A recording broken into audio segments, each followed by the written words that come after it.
Let's start with question 1. Here they give us a photograph of a fish and an amphibian and ask us to state two visible features that distinguish the fish in figure 1.1 from the amphibian in figure 1.2. Now, fish and amphibian are vertebrates, meaning that they're ectoderms. Ectoderm means that they're cold-blooded. Fish have scales, whereas amphibians have a moist, slimy type of skin. Fish have gills, whereas amphibians have gills and or lungs depending on their life stage. Usually gills are in the early life stages, whereas lungs only develop later on. Fish only have fins, whereas amphibians might have fins as well as limbs. If we go back to the question, they say state two visible features in the figures. So this is where we have to kind of reference back to the figures themselves. So between figure 1.1 and 1.2, we can see that fish have fins and amphibians have limbs. We can then also see that the fish have scales and the amphibian has a moist, slimy skin. Question B says that fish, amphibians, and mammals are all vertebrate groups. They then ask to state the name of one other vertebrate group. So here we can see the different vertebrates. We have fish, we have amphibians, we have reptiles, we have mammals, and then of course we have birds as well. So here we can answer the question by saying either birds or of course we can also say reptiles. Question C again gives us two images, one showing the circulatory system of fish and another showing the circulatory system of amphibian. They're then asked to describe the similarities and the differences between these two systems. Before we go into that, let's look at the circulatory system of mammals, specifically human. Now we have a double circulatory system. Our heart is divided into two halves by the septum. Oxygenated blood will come from the lungs and flow through the pulmonary vein into the left atrium. It will pass through the valves into the left ventricle. It will then exit the heart through the aorta and be delivered to all the cells in our body. It will then come back as deoxygenated blood through the vena cava inferior and the vena cava superior. It will enter the right atrium, flow through the valves into the right ventricle, and then exit the heart through the pulmonary artery towards the lungs, where it will be oxygenated again. Let's get back to the question. The question asks to describe the similarities and the differences between the circulatory system of a fish and the amphibian. So let's look at the similarities first. We can see that the fish and the amphibian has a heart. Both of them also have capillaries. Both of them have arteries, as we can see the blood leaving the heart towards the capillaries, and both of them would have veins, as we see the blood entering the heart, leaving the capillaries. We can then also see that in both fish and amphibians, there's no physical barrier such as the septum, separating the heart into two different parts. The other thing that is also visible is that both the circulatory system of fish and amphibians do have valves inside of the heart. We can then kind of go through the path of oxygenated to deoxygenated blood. Here I showed it to you in red for oxygenated and blue for deoxygenated blood. So we can see that there's no physical separation of oxygenated and deoxygenated blood in the heart as well as in the circulatory system, as there's no septum visible. We can then have a look at the differences between these two circulatory systems. So the first one visible is the fact that fish have gills where their capillaries are located, and amphibians have lungs and gills where the capillaries can be located. If we follow the pathway of blood again, we can see that oxygenated blood will leave the capillaries in the lungs and gills of amphibians, move through the heart, exit the heart towards the body's capillaries, and then become deoxygenated, where it will move through the heart again towards the lungs and the gills. In fish, oxygenated blood goes from the gill capillaries all the way to the body's capillaries, so it does not enter the heart here. It then becomes deoxygenated, moves towards the heart, and then back to the gill capillaries, meaning that fish has a single circulatory system, whereas amphibians have a double circulatory system. We can then go back to the heart and see that amphibians have a 3-chambered heart and fish has a 2-chambered heart, both different to that of humans who has a 4-chambered heart. Now, Dee asked to explain the advantages of the type of circulatory system in mammals compared with the type of circulatory system in fish. So we can go back to the mammalian 4-chambered heart to look at this. So first, blood will enter the pulmonary vein and it will go through the left atrium into the left ventricle through the aorta to the rest of the body. The muscle in the left ventricle is very thick, meaning that it will have a high pressure. This enables this side of the heart to pump blood to the whole body over a great distance. Now, blood coming into the vena cava, into the right atrium and the right ventricle, has a small or thinner muscle to pump the blood towards the lungs. This is because the lungs aren't very far from the heart, and if a high pressure was used here, the capillaries in the lungs would be damaged. How can we answer this question? So we can say that humans have a double circulatory system. This will allow the heart to pump at high pressure to the cells of the body, which will maintain a faster, more efficient transport of oxygenated blood. It also will maintain a low pressure to the capillaries of the lungs, which will prevent damage to the capillaries and also allow for more time for gas exchange to occur. He then asked to explain how the structures of arteries and veins relates to the difference in the pressure of the blood transported by these vessels. So here we have an image of an artery, a vein, and a capillary. Both the arteries and the vein has an outer layer. Both of them also has an inner layer. Arteries and veins both have muscle, but we can see that the arteries' muscle is much thicker than the muscle of the veins. Arteries then also has an extra elastic layer, whereas veins have valves inside. These valves help to avoid backflow of blood through the veins. Now, arteries have a very small lumen and veins have a much larger lumen. Then we have our capillaries.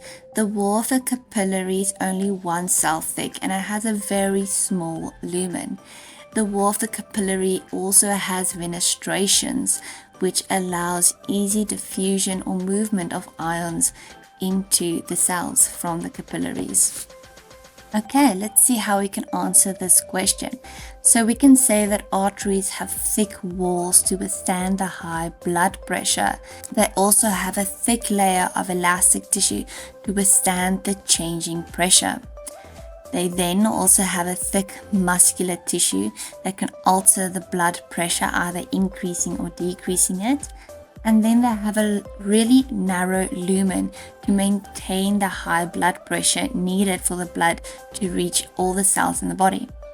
Now, veins have valves to prevent the backflow of blood.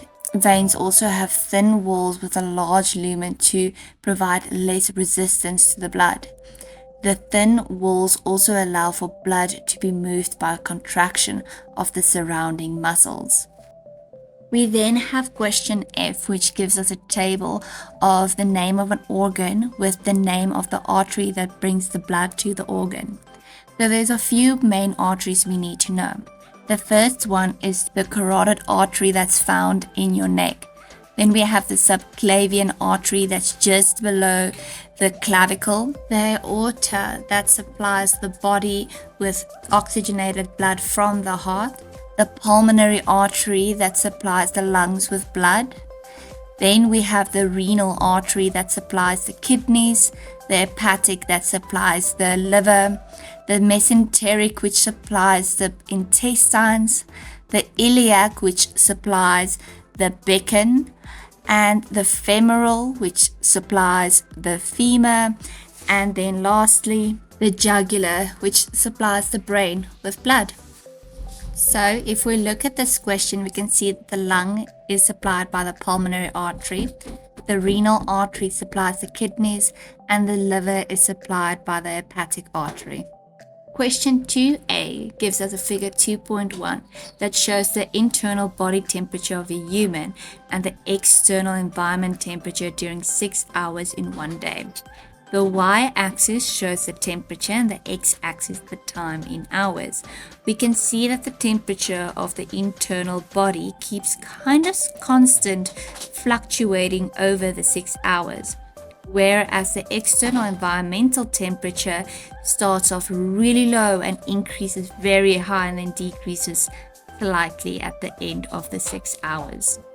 The first question says that the internal body temperature range is from 36.4 degrees Celsius to 37.0 degrees Celsius.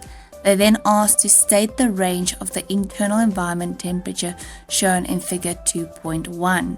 We can easily read this from our graph by writing down the minimum and the maximum values. So our minimum is 28 degrees Celsius and our maximum here at the top will be 39 degrees Celsius. We are then asked to explain the results for the internal body temperature shown in figure 2.1. So to explain this, we have to look at our skin and the capillaries in our skin. Now, the control of body temperature is a negative feedback mechanism called osmoregulation. Just underneath the fat layer in our skin, we can find our arteries, which here I colored in red to show oxygenated blood, veins in blue for deoxygenated blood, and then we also get blood vessel called a shunt vessel, and this is connected to our capillaries. When the body exceeds normal body temperature, then the arteries close to the shunt vessel will dilate. This will cause blood to move through the capillaries close to the skin and lose heat to the external environment. If the body temperature falls below normal, it means that our blood vessels will contract, becoming more narrow. This is called vasoconstriction. Blood will then not move into the capillaries close to the skin, rather move through the shunt vessel, keeping the blood more internal and keeping the heat closer to the internal body organs. Other temperature control mechanisms include releasing sweat from our sweat glands and also shivering. So, in conclusion, the internal body temperature is regulated by a negative feedback mechanism called homeostasis. The external temperature is detected by thermoreceptors on the skin, and a change in the blood temperature is detected by the brain. When internal body temperature decreases, then vasoconstriction will occur, where blood vessels near the skin narrow to decrease blood flow to the skin. The body will start to shiver and metabolism will increase. When internal body temperature increases, vasodilation will occur, where the blood vessels near the skin widens to promote blood flow. Sweating will also occur. The next question gives us a figure 2.2, and it says that it shows a cross-section through the human skin. Then they give us a table that shows the name of some of the parts of the skin. The letter identifying the part in figure 2.2 has a role in maintaining internal body temperature. They then ask us to complete the table. The first row tells us that its role is insulation. This means to decrease the temperature transfer between tissues. This could be either D or F. So D be the fatty tissue and F would be the hair. Second row asks us for letter E. Now letter E is the hair erector muscle, as we can see it attached to the bottom of the hair follicle. The role of this part in maintaining the body temperature is to contract, to lift up the air, and then trap air molecules close to the skin. Lastly, they ask for the part that detects temperature changes in the skin. So this would be B. B is the thermoreceptor. The next question we have is question 3, which is about plant cells. So question 3 says figure 3.1 shows a drawing of a root hair cell, and figure 3.2 shows a drawing of a palisade cell. Explain the reasons for the difference in the numbers of mitochondria and chloroplasts between the root hair cell and the palisade cell shown in figure 3.1 and figure 3.2. So, to understand this, we'll go to the different plant cells found in leaves and in roots. If we look at a dissection of a leaf, there's several different tissues. The first one is the epidermal cells that cover the top and the bottom part of the leaf. The bottom part of the leaf, and sometimes the top, also has tiny little openings with guard cells called stomata. These are accompanied by little air spaces. We then have the vascular tissue in the center of the leaf, and then palisade mesophyll cells at the top half of the leaf and spongy mesophyll cells in the bottom part of the leaf. We can then take a closer look at the palisade mesophyll.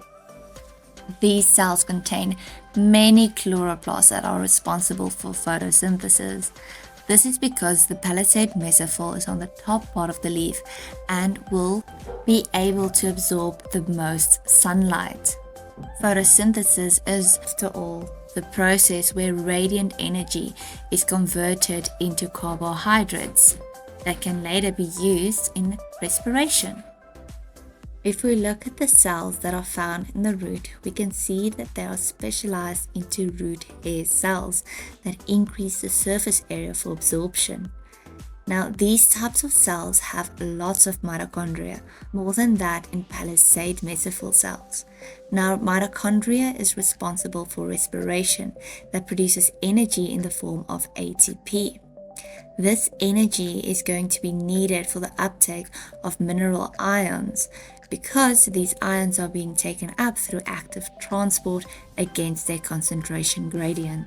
Okay, let's explain why there's a difference in the number of mitochondria and chloroplasts in these cells. So, mitochondria is more in the root hair cells. This is because mitochondria is the site of aerobic respiration, which provides energy in the form of ATP. ATP is required for the active uptake of mineral ions against their concentration gradient. Chloroplast is only in palisade mesophyll cells.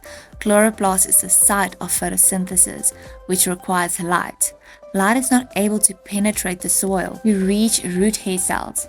Palisade cells are able to convert radiant energy into chemical potential energy in the form of carbohydrates with the help of chloroplasts. These carbohydrates can be transported to the root cells for respiration. On the next page, we have question B, which says that figure 3.3 is a photomicrograph of a cross-section of part of a xerophyte leaf. Then they ask, explain why the part labeled A in figure 3.3 is a tissue. So now we can look at part A. We can see that part A and B is part of the vascular bundle. Now on the top of the vascular bundle, we have xylem vessels. And at the bottom, we have phloem vessels. Now, xylem vessels is a continuous tube where the walls are lignified. The xylem vessels have no end wall as to not restrict the flow of water up the xylem. The walls of the xylem vessel also has pits for the movement of water out of xylem. Now, the main function of xylem is the transport of water and mineral ions. It's a unidirectional flow, meaning that water will only be able to move upwards from the roots to wherever it's needed in the plant.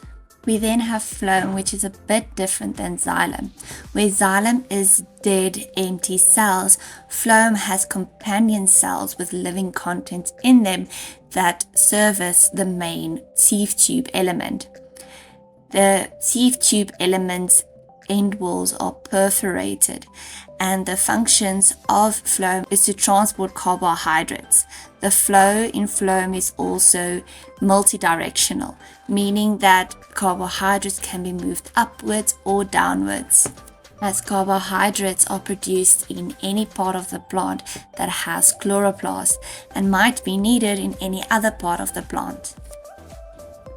Okay, so let's talk about what makes a tissue a tissue.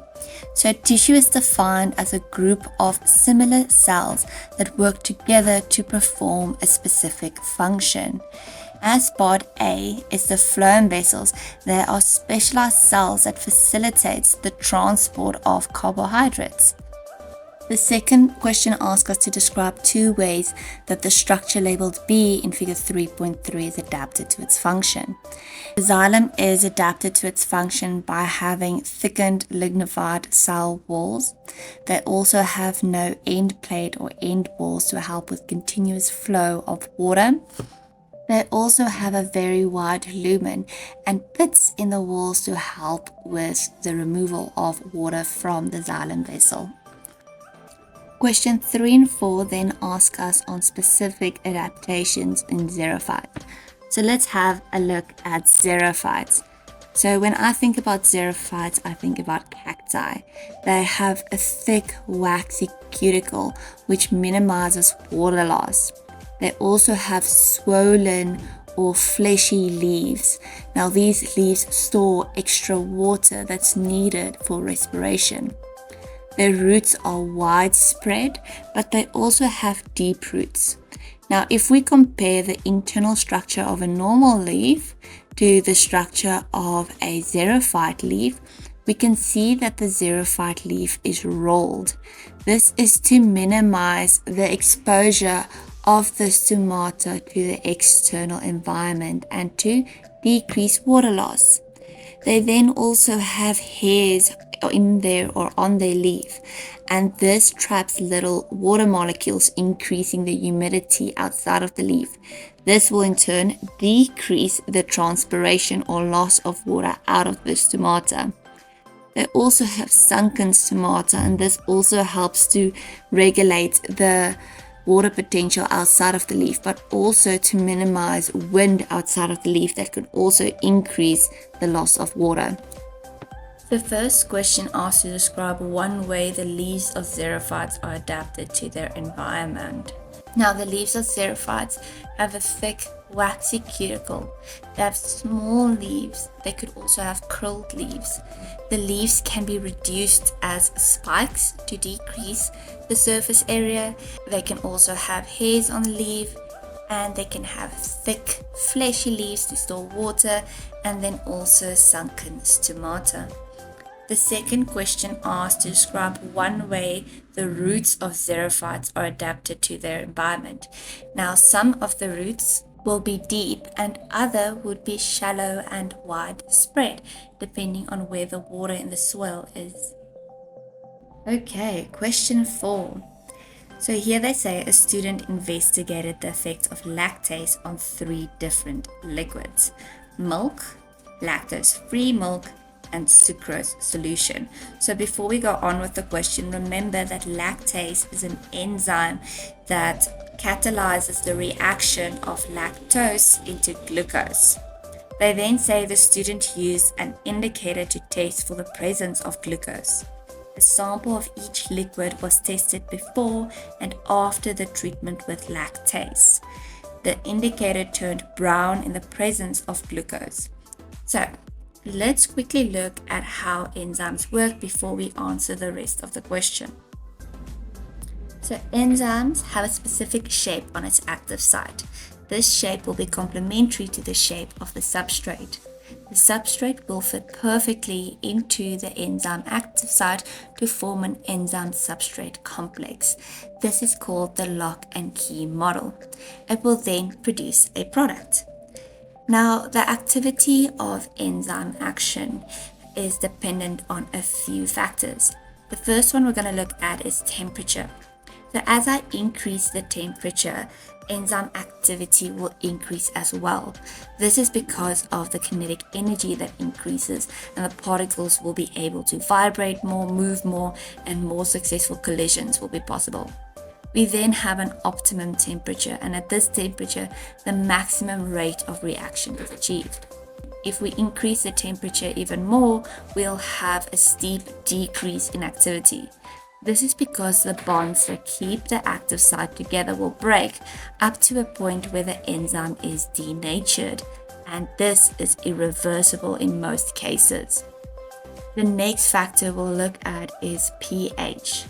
Now, at low pH or high pH, either below or above optimum pH, the enzyme activity will decrease.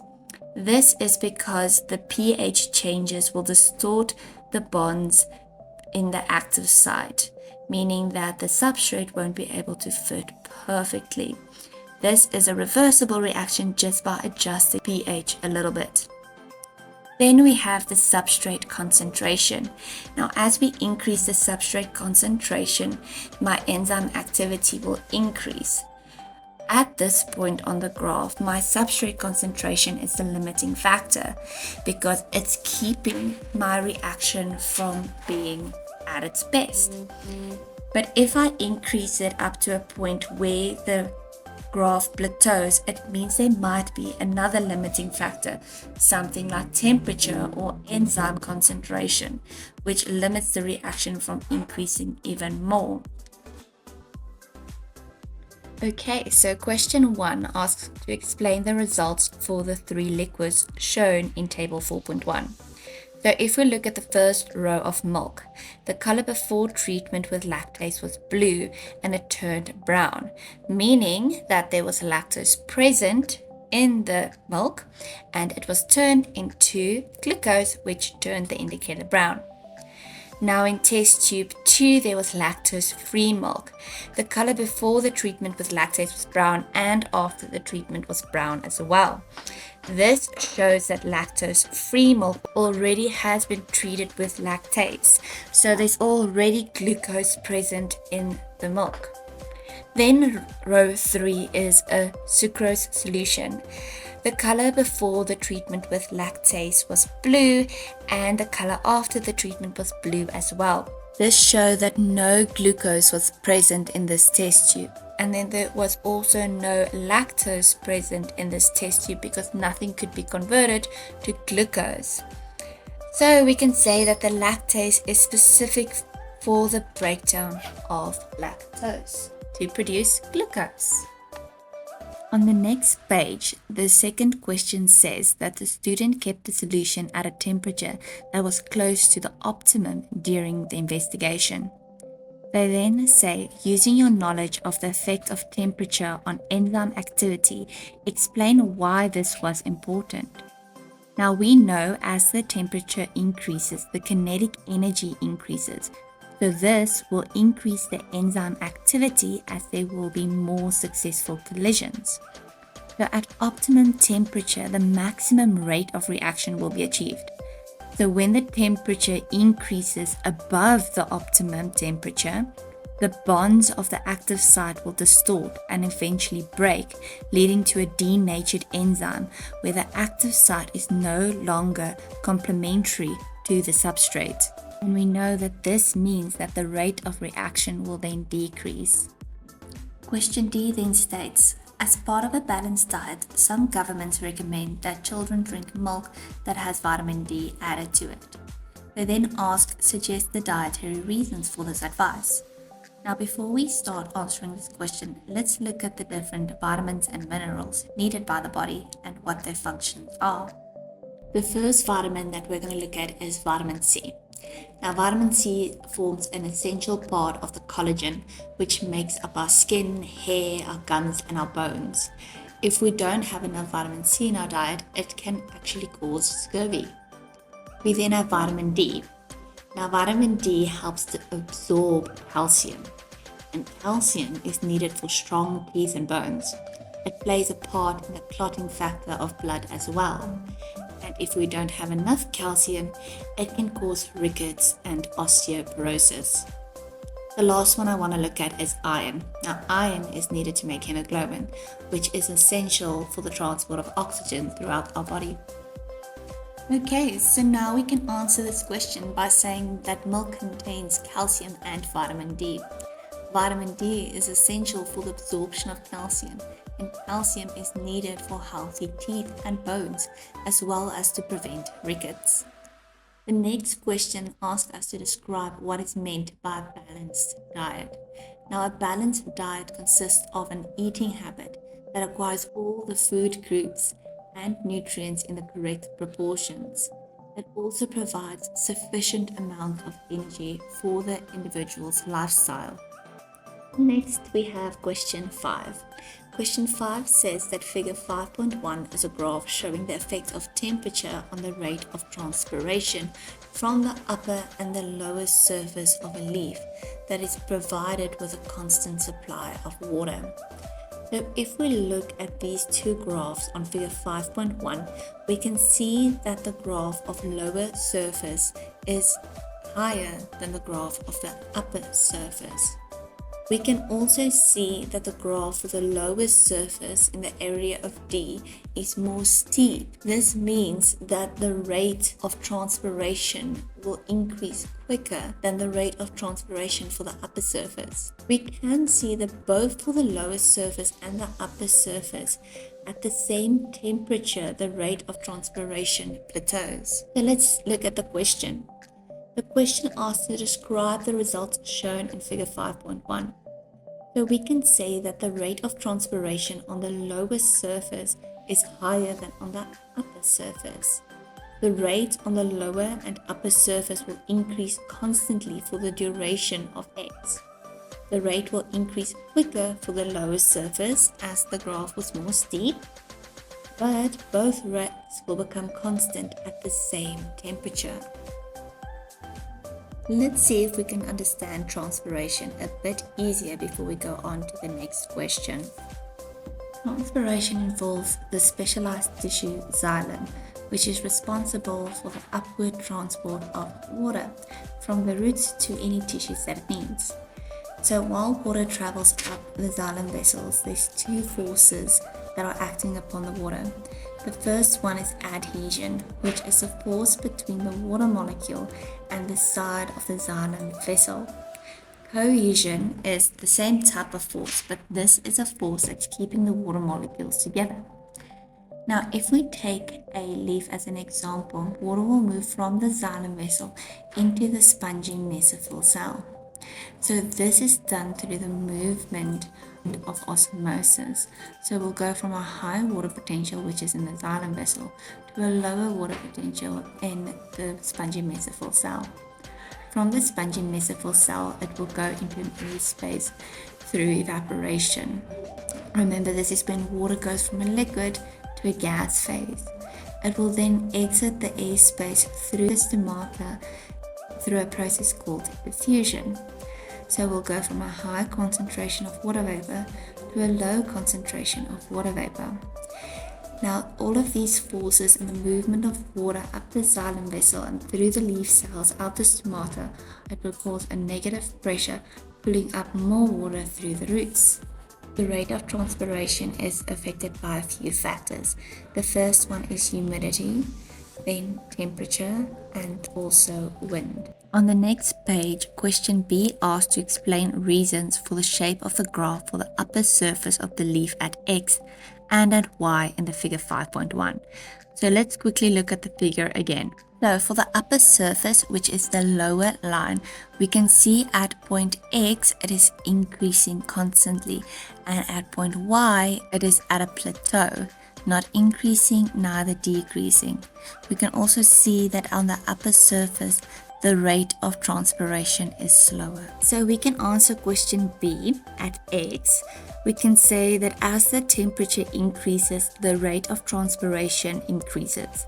This will be because the water molecules will gain more energy and evaporate faster from the mesophyll cells. the water vapor molecules in the air spaces will gain kinetic energy and vibrate quicker, leading to an increase in diffusion. At Y, here the rate remains constant as the temperature is no longer the limiting factor. The rate of diffusion and movement through the stomata is at its maximum, and another factor like humidity or light intensity or even the number of stomata may be the limiting factor. Question C then asks to suggest how the structure of the lower surface differ from the upper surface of the leaf used in this investigation. Now, the lower surface of the leaf has a greater amount of stomata. There could also be other factors, such as it might have a thinner cuticle that can play a role in the rate of transpiration. On the next page is question 6 that says polio is a viral disease that can cause nerve damage in humans. In one area, polio vaccination began in 1957. Figure 6.1 shows the number of cases of polio in the area between 1950 and 1970. The first question asks to calculate the percentage change in the number of cases of polio between 1950 and 1952 in figure 6.1, and we have to give our answer to two significant figures. On the graph, we can see 1950 and 1952 was the first 2 years shown. So 1950 had about 220 cases of polio and 1952 had 80 cases of polio. So to work out the percentage difference, we're going to take the difference between these two dates divided by the original amount and multiplied by 100. So that means we're going to take 220 minus 80 divided by 220 multiplied by 100. And this gives us negative 63%. On the next page, they ask us in more detail how vaccination can cause this result and how vaccination is more specific to one disease than another. So here we have a macrophage. Now, when a macrophage comes into contact with an antigen, it will express these receptor antigen proteins on its surface. A T lymphocyte will then attach to one of these antigen receptor proteins, and it will recognize this as a foreign protein receptor. This will then initiate a cascade of events that would lead to, firstly, killer T cells being produced. These killer T cells will destroy the pathogen when it comes into contact with it, and it will then also produce B lymphocyte cells. Now, B lymphocytes will then produce plasma cells. The plasma cells will secrete antibodies that can also detect and destroy the pathogen, and then B lymphocytes will also produce memory cells that can be stored in the body for if the body comes into contact with the pathogen again, that it will be able to recognize and destroy the pathogen even quicker. So, they ask us to explain how vaccination causes the results shown between 1958 and 1970. So this is when the decrease happened. So vaccination can contain weak or inactivated pathogens. This will confer a primary response of the immune system. Lymphocytes will produce antibodies that will immobilize the pathogen. The lymphocytes will also produce memory cells that will be able to produce a secondary response when infected in the future. This is called long-term immunity. So when enough individuals are vaccinated against a specific pathogen, it will interrupt the spread of that pathogen. This is called herd immunity. They then asked to explain why the polio vaccine does not protect from other diseases. Now, antibodies have a specific shape that is complementary to the specific antigen. Thus, antibodies that are specific to polio will not be able to attach or fit onto other pathogens. Part B of this question asks about blood and blood clotting. So let's go through the basics quickly. So here we can see a tear in the blood vessel. Let's say it's a capillary. So when a tear occurs, a soluble protein called fibrogen will be converted into an insoluble protein called fibrin. Now, this means that the fibrin protein will precipitate and cause a mesh at the opening. Red blood cells and platelets will then get stuck in this mesh and cause a scab to form. Now let's look at the different components. If we look at the blood vessel, all the blood cells are contained in the blood plasma. Then we have red blood cells, which are responsible for carrying oxygen throughout the body. We also have platelets, which are responsible for clotting, like in the previous example. And then we have white blood cells, and these cells make up our immune system and is responsible for protecting our bodies against pathogens. Question B says that blood clotting helps prevent some infections. Outline how a blood clot is formed and how it can prevent infections. So, when a break is formed in a blood vessel, soluble fibrinogen will be converted into insoluble fibrin. This will form a network of fibers that are able to trap molecules like platelets to form a scab. This will prevent the pathogen from entering the blood network. The last question C then asks to state the name of the component of blood responsible for transporting blood cells. This is called plasma. Question 7 gives us a flow chart 7.1 showing the stages of eutrophication.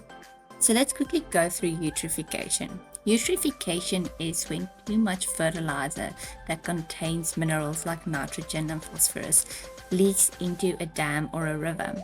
This will increase the growth of algae on the surface of the water. It will then block sunlight. When sunlight is blocked, plants will not be able to photosynthesize and will die off. This means that they would need to be decomposed by decomposers who use up a lot of oxygen to decompose the plants. This will lead to less oxygen dissolved in the water, and all other fish and plants will die off as well, leaving the water barren. So if we look at the flow diagram, the first part says fertilizers enter the lake. Then it goes to the concentration of, and this will be nitrate increases. This will lead to the growth of algae on the surface of the lake, blocking sunlight or light from entering the water in the lake. Underwater producers will die because they are unable to photosynthesize. This will lead to decomposition that increases, and this will mean that bacterial decomposers use oxygen for aerobic respiration, resulting in the death of organisms requiring dissolved oxygen. Question B says a scientist obtained a sample of the bacterial decomposers and grew them in a flask. The resources available for bacterial growth in the flask became limiting. The size of the bacterial population was estimated during the investigation, and these data were plotted on a graph. So I'll show you quickly how this graph would have looked. So this is kind of the shape of the graph that we can expect for the population growth over time. The first part of this graph is called the lag phase. Now at this phase, there's no limiting factors limiting the growth of the bacteria, meaning that they would start increasing exponentially. The next phase of this graph is the log phase, where they increase kind of constantly. Then we come to the stationary phase, where things like food, nutrients become limiting and waste products will increase as well. So the population won't increase as such. Now, some of these graphs also include a fourth phase called the death phase, where the toxins or excretions from the bacteria start killing off the bacteria and the population will decrease over time. Okay, let's go back to the question. The first of these questions asks to state the name of the expected shape of the population growth curve that would be drawn on the graph. This will be sigmoidal. Then they're asked to state the name of the initial phase of the bacterial growth. This will be lag. Then they're asked to state one factor other than the lack of resources that would cause bacteria to die during the death phase. So this can be the toxin buildup, the pH changes, high temperature, or even diseases killing off the bacteria.